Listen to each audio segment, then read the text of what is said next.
सहनावतु सहनौ भुनक्तु सह वीर्यङ्करवावहै तेजस्विनावधीतमस्तु मा विद्विषावहै।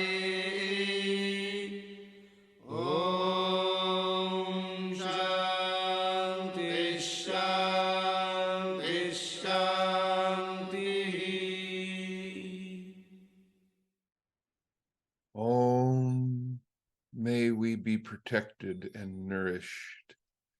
May we work together with great strength. May our study be fruitful and enlightening. Let there be no quarrels among us. Om, peace, peace, peace. Namaskar. Welcome to the Interfaith University's introductory online study program in Practical Vedanta. I'm Dr. Patrick Horn, an initiated disciple in the spiritual lineage founded by Swami Vivekananda. This 10-part course explores the global history, core concepts, key texts, essential practices, and influential personalities of this ancient sacred philosophy. The topic for this session of processes and practices is knowledge.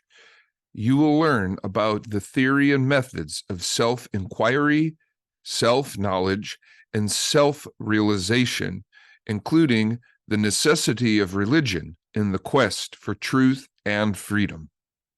Swami Vivekananda said, "Each soul is potentially divine. The goal is to manifest this divinity by controlling nature, external and internal. Do this either by work or worship or psychic control or philosophy, by one or more or all of these, and be free." This is the whole of religion. Doctrines or dogmas or rituals or books or temples or forms are but secondary details.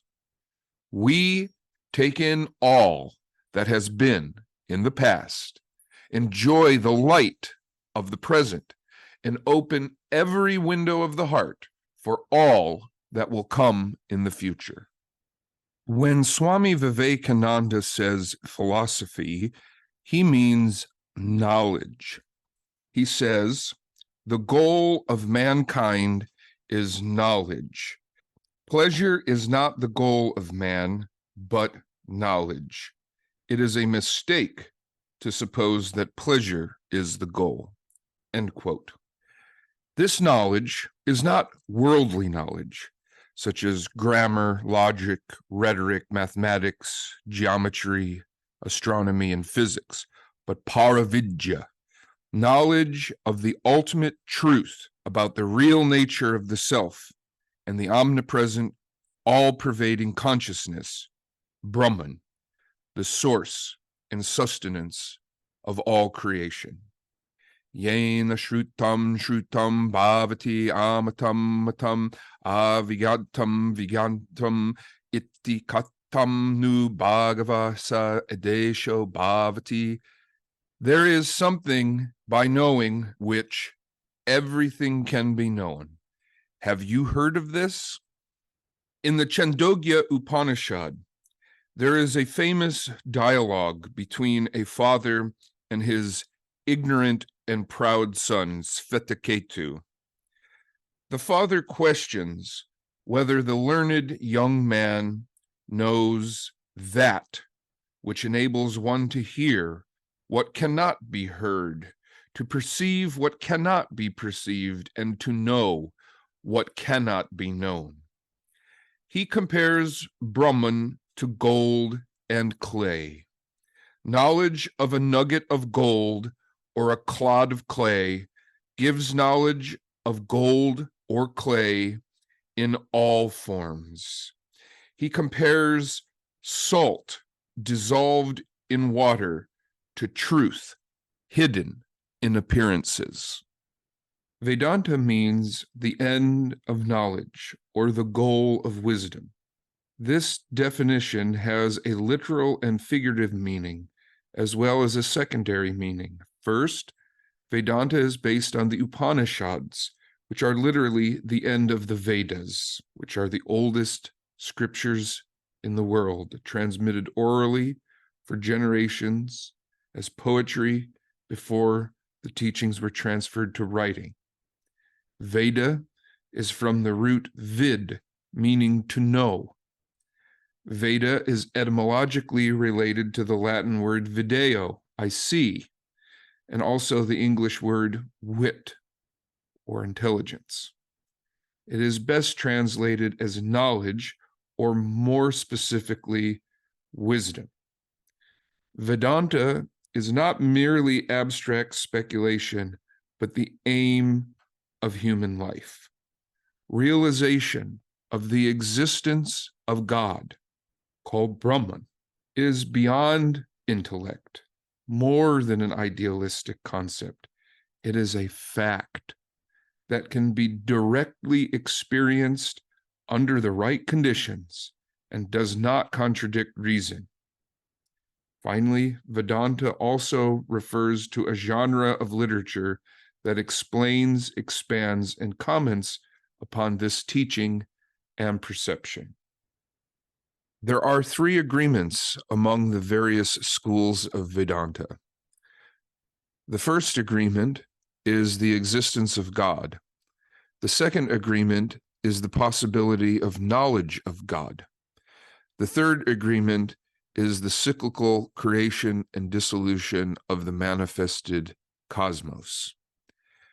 The Dvaita or dualist school of Vedanta is associated with the philosopher Madhva and Chaitanya. It emphasizes devotion to a personal God.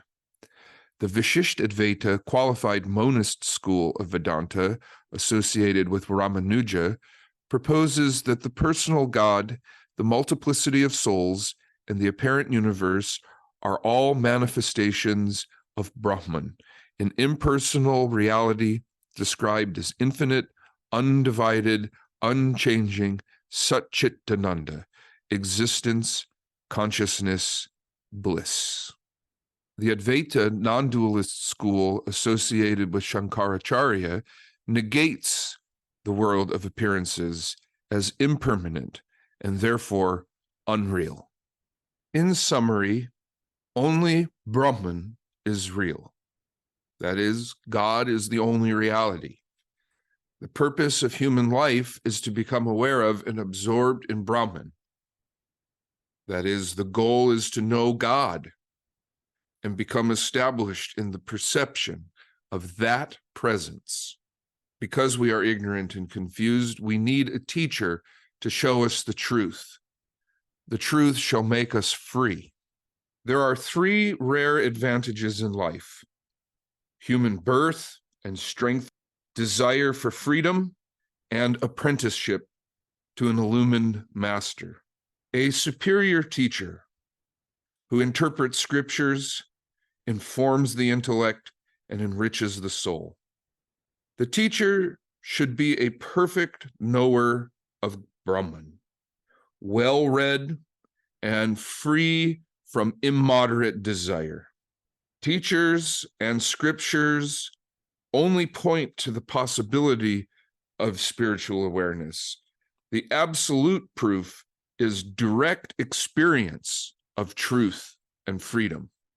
A disciple must have a strong desire to hear the teaching of a master, to serve a genuine authority for the rare opportunity to hear the lessons, to memorize and consider the instructions, then consistently apply the ideas and persist through many difficulties. Next comes a refined command of the concepts and more nuanced discernment before a complete entry into the reality. Vedanta suggests 3 steps to unity with the absolute revelation, reasoning, and realization. First, it is necessary to hear about it, then questioning and testing. Finally, in integrating the insights gained from study, contemplation, and direct experience of the real, there is nothing further to be known. Sankhya provides the metaphysical infrastructure for yoga, usually translated as enumeration or counting. Sankhya might be best understood as calculation in the sense of reasoning. In other words, the path striving to understand ultimate truths of reality through knowledge. Sankhya is dualistic, as the ultimate reality is conceived as containing two distinct principles: Purusha, the innermost conscious self, and Prakriti, the material world. Sankhya is the path of reasoning to attain liberation, specifically the analysis of the 24 cosmic principles of Prakriti, from which Purusha is to be discerned. Purusha is and has always been eternally free and autonomous, according to Sankhya. It is the mind, not Purusha, that must become enlightened. The ancient Sankhya school of Kapila is the companion to Patanjali's yogic method. It was studied by Pythagoras and imported into the Alexandrian school and European Gnosticism.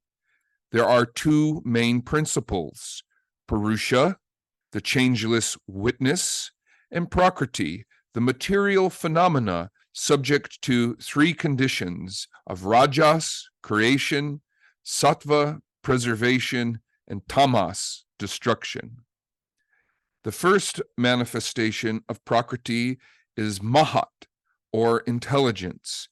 It is sometimes translated as Buddhi, which in mankind is discrimination, discernment, or the determinative function. There is no consciousness inherent in it. Consciousness itself, Purusha, independent of mechanical processes, illumines the mind, the senses, and the objects of perception like the sun is reflected in a jar of water. If the reflection of the sun in a jar of water wobbles, the sun itself does not wobble. It is a false attribution of the ahamkara, or identity-making function, which wrongly attaches to modifications of Prakriti rather than the immutable knower. The reflected self is then bound to mental processes, bodily organs, physical conditions, and ruled by attraction and aversion to various objects and experiences. The mental apparatus, Antakarana, includes deliberation, memory, emotion, and will. There are 5 receptive organs corresponding to 5 sense perceptions and 5 elements. There are also 5 action organs. The gross physical form, evolved from minerals to plants to animals, is the instrument of the jiva's experience and dominated by the ahamkara and desire. The jiva's lack of discernment and ignorance causes suffering and grief. The animated mind misidentifies consciousness with itself, equating consciousness with the churnings of thought, vrittis. This misidentification is ignorance, avidya, and the cause of bondage in samsara. The discriminative aspect of buddhi, intelligence, can reveal the distinction between the ultimate conscious principle, the Purusha, and even the purest and most subtle states of Prakriti.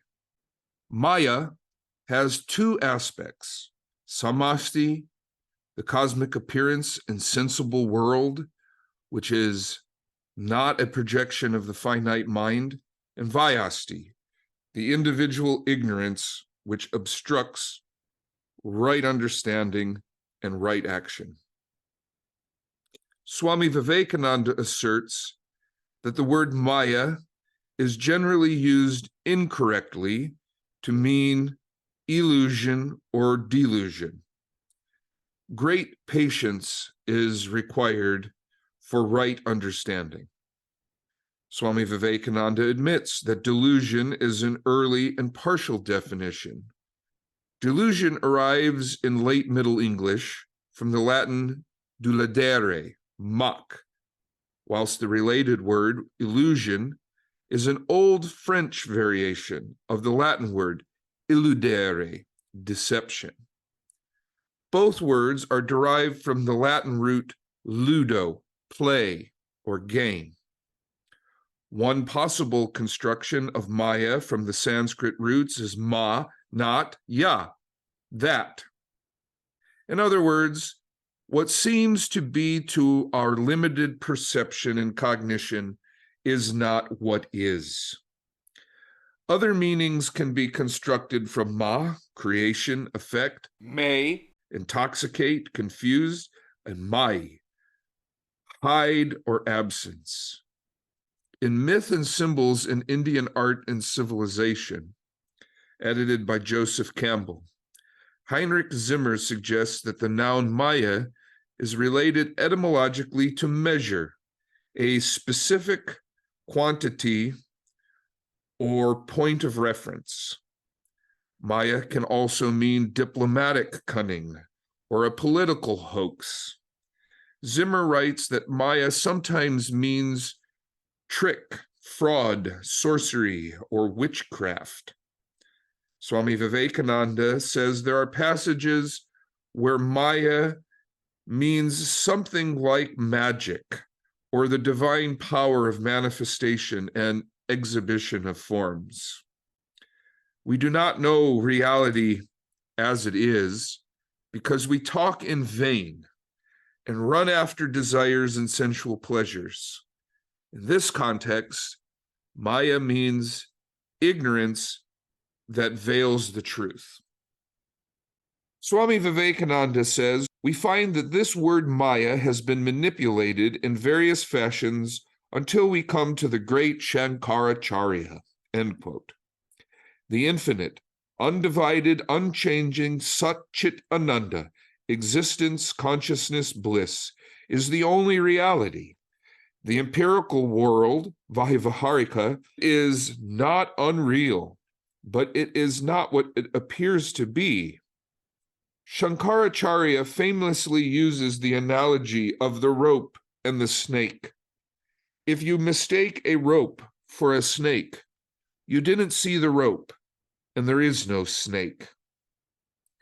Though seemingly affected by space, time, and causality, and manifold names and forms, Brahman remains the same.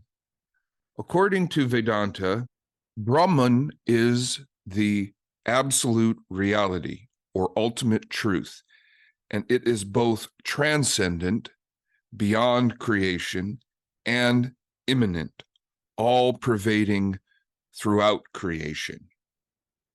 According to Vedanta, the infinite, undivided, unchanging Sat Chit Ananda, existence, consciousness, bliss, is the only reality. It is due to lack of discernment that the self is entangled with external objects and conditions and falsely identified with a limited body in its various mental states and moods. Swami Vivekananda says, according to the Advaita philosophy, there is only one thing real in the universe, which it calls Brahman. Everything else is unreal, manifested and manufactured out of Brahman by the power of Maya. To reach back to that Brahman is our goal. The Atman, in bondage is called jiva. Projected from Brahman, it passed through all sorts of vegetable and animal forms, and at last it is in man. And man is the nearest approach to Brahman. To go back to Brahman, from which we have been projected, is the great struggle of life. End quote. Advaita, or non-dualism, negates the world of appearances as impermanent and therefore unreal. Qualified monism, or Vishisht Advaita, accepts the plurality of forms and a diversity of attributes as conditionally real. It is similar to how waves do not exist without the ocean. The ocean is the waves and exists regardless of the tide. Atman, the soul, is to Brahman as a drop of water is to the ocean. Vishisht Advaita proposes that a personal God, the multiplicity of souls, and the apparent universe are all manifestations or emanations of Brahman, the impersonal reality described as infinite, undivided, unchanging Sat Chit Ananda, existence, consciousness, bliss. Dvaita posits that the fundamental cause of a seeming duality between the Atman and Brahman is due to a lack of knowledge. It is a state of ignorance where the jiva, the soul in bondage, forgets its true nature and relationship with Brahman. This ignorance leads to a sense of separation and individuality. According to Dvaita, jivas are inherently divine and part of the cosmic order, but due to ajnana, lacking realization, they become confused and identify with their physical bodies and material existence. In Dvaita, the process of attaining liberation or moksha involves dispelling this ignorance or avidya through the acquisition of true knowledge, jnana, the realization of one's divine nature and recognition of the eternal relationship between the jiva and Brahman. Through this knowledge, the jiva overcomes its sense of separateness and returns to its original state of unity with Brahman.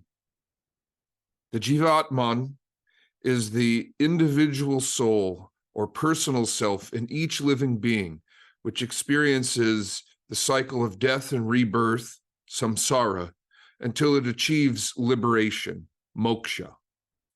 The term Mahatma signifies a person of exceptional character and wisdom. The Jivamukta is an individual who has attained liberation, moksha, while still embodied. Such a person is free from the cycle of death and rebirth and has realized their identity with the Supreme, becoming spiritually enlightened. Para-Atma refers to Brahman, the absolute, unchanging, eternal consciousness that exists transcendent of any personality or form. Atman is to Brahman as a drop of water is to the ocean, the same in kind, but different in scale. That which Sankhya calls Purusha, the Upanishads call Atman. The practical companion to Sankhya is Patanjali's Yoga Sutra, which presents techniques to investigate consciousness. The entire teaching can be summed up in Yogas Chitta Vritti Nirodha. Yoga is control of the activities of the mind.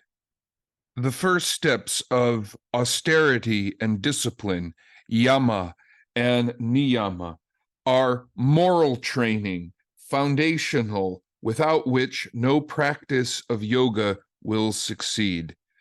These are followed by intermediate steps of pratyahara and dharana, withdrawal from the senses and concentration, followed by the advanced practice of dhyana, meditation or contemplation, and samadhi, unitary consciousness, in two varieties: salvikalpa, with name and form in the realm of time, space, and causation, the immanent mystical state, or nirvikalpa, without name and form and beyond time, space, and causation, the transcendent pure consciousness. Again, the foundational steps of Ashtanga Yoga are the yamas and niyamas, the austerities and the disciplines. The 5 yamas are ahimsa, abstinence from harm in thought, word, and action; satya, honesty; aparigraha, non-hoarding; asteya, non-stealing. These are both related to the moderation of desire and restraint of appetite; and brahmacharya, the practice of the presence of God as the all-pervading, immanent reality. The 5 niyamas include keeping the body clean and the mind pure, practicing contentment or santosha, generous service, svadhyaya, which is the study of scriptures and self-inquiry, not only the investigation of the mind in itself, but also psychological analysis and remediation. And finally, Ishvari Pranidhana, attention to God through devotional practices, bhakti. The intermediate steps of pratyahara, concentration, and dharana, focus, lead to the advanced practice of dhyana, meditation or contemplation, and the goal of superconsciousness, samadhi. When you withdraw from the senses, fix the mind to a point of concentration for 12 seconds, you achieve focus. Holding that concentration for 2 minutes and 24 seconds is the beginning of meditation. Holding that concentration for 28 minutes and 48 seconds leads to the first level of samadhi, and holding that concentration of mind at a fixed point for 5 hours, 45 minutes, and 36 seconds leads to the higher samadhi, nirvikalpa. Patanjali gives directions for meditation with Om. Human consciousness can be categorized into 4 states, encoded into the keyword Ahum. According to the Mandukya Upanishad, Ahum, or Om, is 3 blended sounds plus the silence that contains the 3 sounds as one. Ah represents the physical world and the waking state, the world of desire and sensory pleasures. U represents the intellect, psychic phenomena, and the dream state, the world of pure forms. Represents the formless causal state and dreamless deep sleep, the unchanging existence. According to Shankaracharya, the Atman is the witness to 3 states of consciousness and distinct from the 5 sheaths or koshas. The Anandamaya kosha, the bliss body of deep sleep, is a reflection of the infinite consciousness like the sun shining in a glass of water. The Vijnanamaya Kosha, the intellect of the dream and waking states, which discerns and wills, shines because of the proximity to the self-luminous Atman. The Manomaya Kosha contains desire, the organs of perception, and the identity-making function. The Pranamaya Kosha is vitality and the organs of action. The Annamaya Kosha is food and flesh. Swami Vivekananda says, this life in the five senses, life in the material world, is not all. It is only a small portion and merely superficial. The ideal of renunciation nowhere attained such a height as in the teachings of the Vedanta. But at the same time, dry suicidal advice is not intended. It really means deification of the world, giving up the world as we think of it, as we know it, as it appears to us, and to know what it really is. Deify it. It is God alone. End quote. He cites the Isha Upanishad. Whatever exists in this universe is to be covered with the Lord. The veil of Maya is the manifestation of the Absolute, not something separate. It is Sat Chit Ananda, existence, consciousness, bliss. Witness the universe and all that lives and moves on earth with the vision of God. Ignore the temporal. Find joy in the eternal. Purify your desires, and working without attachment, you may live a long life of freedom. Whomever denies Brahman will fall into a hell of despair and death. Without moving, Brahman is swifter than the mind and faster than you can run. The senses cannot perceive Brahman. Brahman moves, yet Brahman moves not. Brahman is far and near. Brahman is within all and beyond all. There is no fear in those who see Brahman as their own being and in all beings. What delusion and sorrow can harm the soul who perceives unity in diversity? Brahman fills all with radiance beyond form and changes. Brahman is the witness and the thinker behind all thoughts. Brahman is omnipresent and transcendent. All things reveal Brahman and point to the eternal. Action alone is inadequate. Intellect alone is inadequate. The soul that works and thinks overcomes death and reaches immortality. Following the immanent alone is inadequate. Following the transcendent alone is inadequate. The soul that knows both the immanent and transcendent overcomes death and reaches immortality. May the hidden truth be unveiled to lovers of Brahman. May the light of the sun inspire a vision of the light of Brahman. May we perceive the distant Brahman as our intimate source. The body will go to dust, yet Brahman is immortal. May our devotion, work, and thoughts lead to joy and peace. This mantra is dedicated to Savitur, the sun god, a universal prayer that invokes the divine light of wisdom, aligns with the Vedantic quest for self-knowledge and realization of the ultimate truth. Om Bhur Swaha Tatsavitur Varinam Bargo Devas Yadimahi Diyo Yona Prakodayat. Om, earth, sky, stars. We meditate on the supreme light of the source.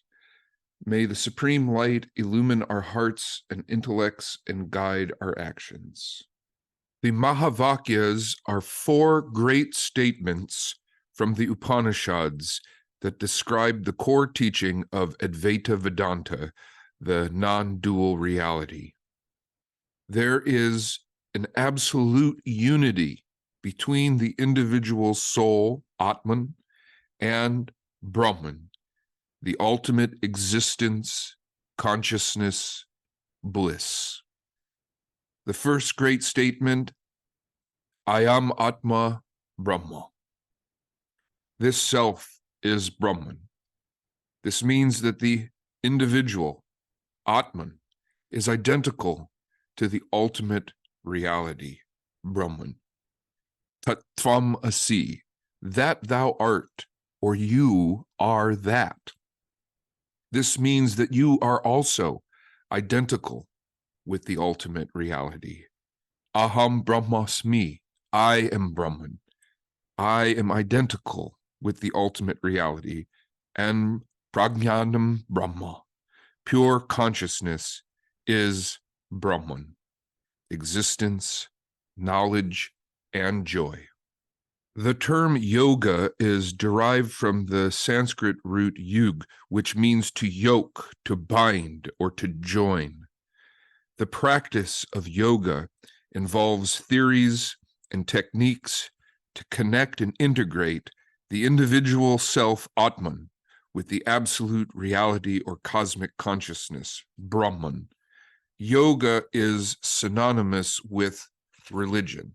Swami Vivekananda says, in all organized religions, their founders, prophets, and messengers are declared to have gone into states of mind that were neither waking nor sleeping, in which they came face to face with a new series of facts relating to what is called the spiritual kingdom. They realized things there much more intensely than we realize facts around us in our waking state. Take, for instance, the religions of the Brahmins. The Vedas are said to be written by rishis. These rishis were sages who realized certain facts. The exact definition of the Sanskrit word rishi is a seer of mantras, of the thoughts conveyed in the Vedic hymns. These men declared that they had realized, sensed, if that word can be used with regard to the supersensuous, certain facts, and these facts they proceeded to put on record. A tremendous statement is made by all religions that the human mind at certain moments transcends not only the limitations of the senses, but also the power of reasoning. It then comes face to face with facts which it could never have sensed, could never have reasoned out. These facts are the basis of all the religions of the world. Of course, we have the right to challenge these facts, to put them to the test of reason. Nevertheless, all the existing religions of the world claim for the human mind this peculiar power of transcending the limits of the senses and the limits of reason, and this power they put forward as a statement of fact. Apart from the consideration of the question how far these facts claimed by religions are true, we find one characteristic common to them all. They are all abstractions, as contrasted with the concrete discoveries of physics, for instance. And in all the highly organized religions, they take the purest form of unit abstraction, either in the form of an abstracted presence, as an omnipresent being, as an abstract personality called God, as a moral law, or the form of an abstract essence underlying every existence. In modern times, too, the attempts to preach religions without appealing to the supersensuous state of mind have had to take up the old abstractions of the ancients and give different names to them. None of us have yet seen an ideal human being, and yet we are told to believe in it. None of us have yet seen an ideally perfect man, and yet without that ideal, we cannot progress. Thus, this one fact stands out from all these different religions, that there is an ideal unit abstraction, which is put before us, either in the form of a person or an impersonal being, or a law, or a presence, or an essence. We are always struggling to raise ourselves up to that ideal. The religious ideals of the future must embrace all that exists in the world and is good and great, and at the same time have infinite scope for future development. All that was good in the past must be preserved, and the doors must be kept open for future additions to the already existing store.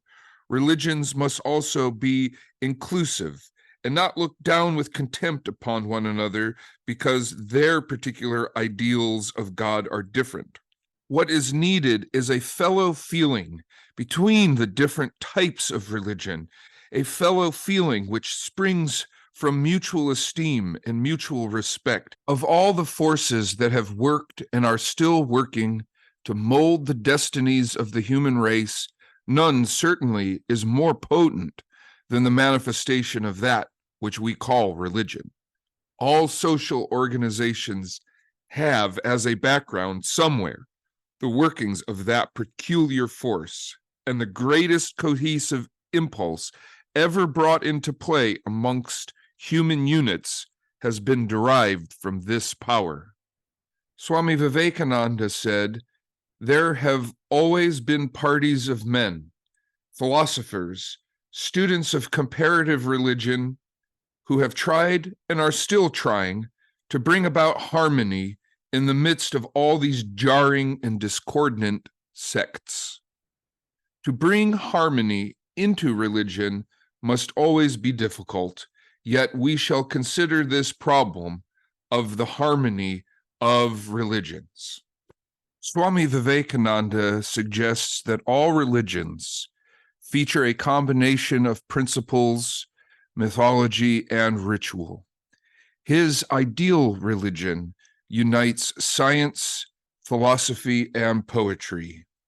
He says, "My idea, therefore, is that all these religions are different forces in the economy of God, working for the good of mankind.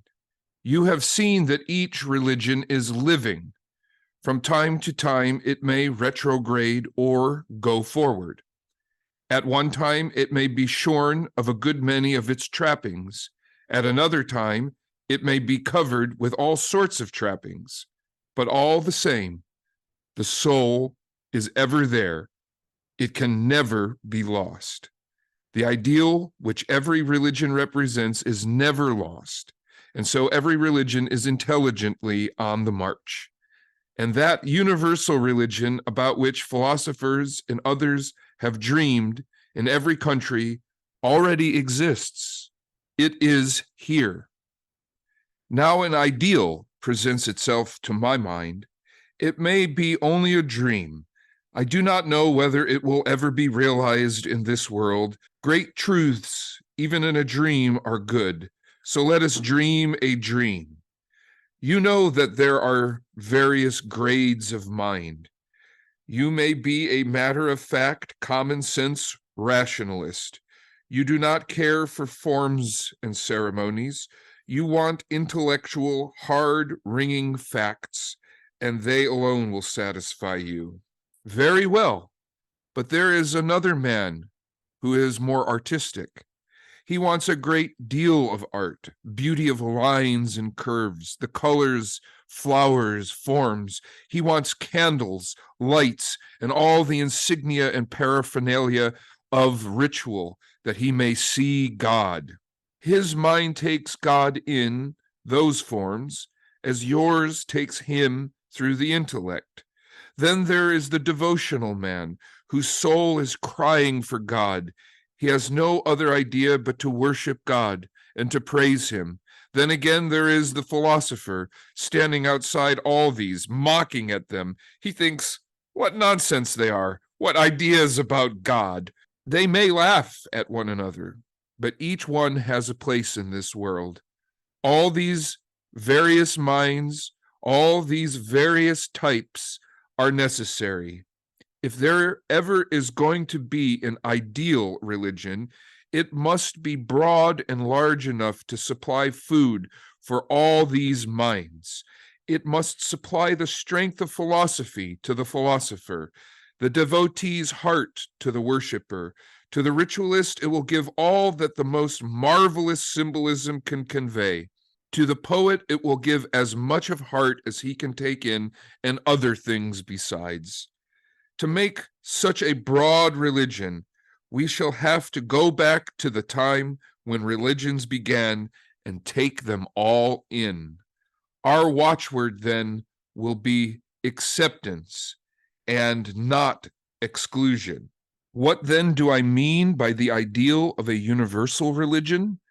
I do not mean any one universal philosophy or any one universal mythology or any one universal ritual held alike by all. For I know that this world must go on working wheel within wheel, this intricate mass of machinery, most complex, most wonderful. What can we do then? We can make it run smoothly. We can lessen the friction. We can grease the wheels, as it were. How? By recognizing the natural necessity of variation. Variation is the sign of life, and it must be there. I pray that sects may multiply, so that at last there will be as many sects as human beings, and each one will have his own method, his individual method of thought in religion. I have my little plan.